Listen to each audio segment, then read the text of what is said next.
السلام عليكم ومرحبا بكم في حلقة جديدة من بودكاست كلام يفيدك.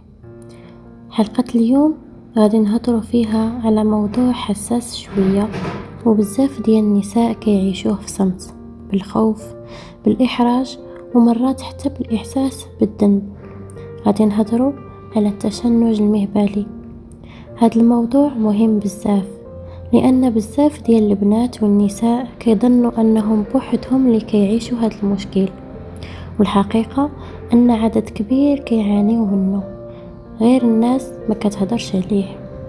وقبل أي حاجة خاصك تعرفي حاجة مهمة: التشنج المهبلي ماشي دلع، ماشي برود، وماشي عيب. هذا المشكل عنده أسباب نفسية وجسدية وممكن تتعالج. التشنج المهبلي هو ملي العضلات ديال المهبل كيتشنجوا بشكل لا إرادي، وكيولي أي علاج أو حتى فحص طبي مؤلم بزاف أو مستحيل.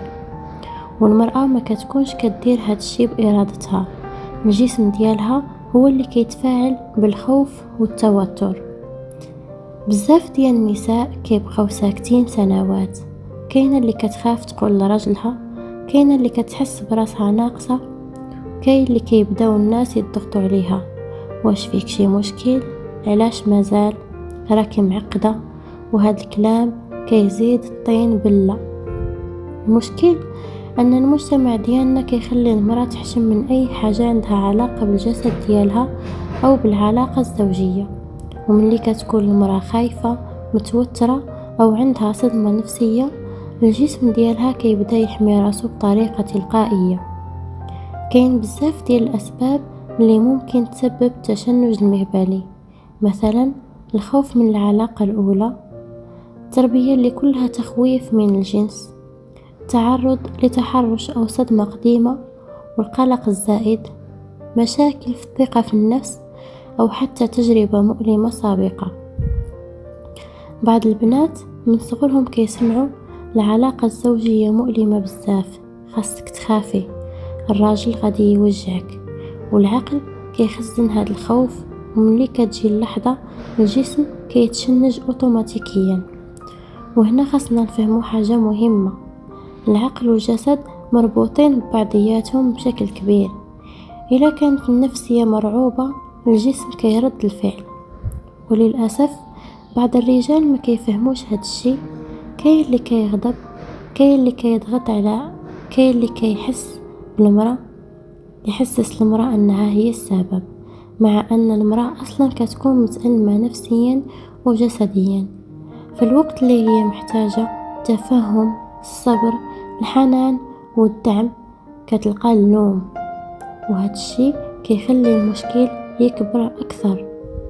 وحتى المرأة نفسها كتبدا تدخل في دوامة: يمكن أنا ماشي طبيعية، يمكن أنا ناقصة، يمكن راجلي يكرهني. لا، انتي ما ناقصك حتى حاجة، انتي فقط كتحتاجي المساعدة الصحيحة والأمان النفسي.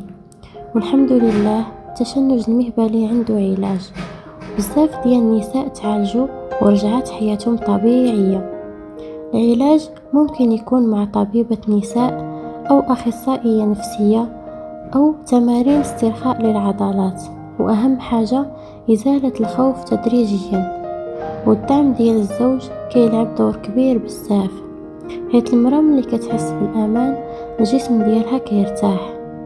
وبغيت نقول لكل مرأة كتعاني في صمت: ما تحشميش تطلبي المساعدة، الصمت ماشي حل، الصحة النفسية والجسدية ديالك مهمة، وأي مشكل صحي ماشي عيب.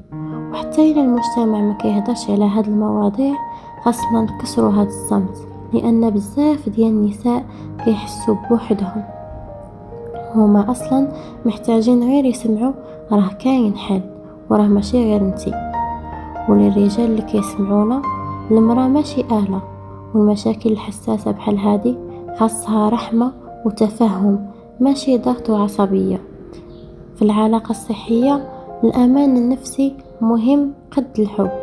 وفي الأخير إلا كنتي كتعاني من هذا المشكل، تذكري دائما أنت قوية وماشي بوحدك، وطلب المساعدة ما كيعنيش الضعف، بالعكس هذه شجاعة. كان معكم بودكاست كلام يفيدكم. إذا عجبتك الحلقة شاركوها مع أي امرأة ممكن تحتاج تسمع هذا الكلام، وخليوا لي رأيكم والمواضيع اللي بغيتوا نهضروا عليها في الحلقات المقبلة.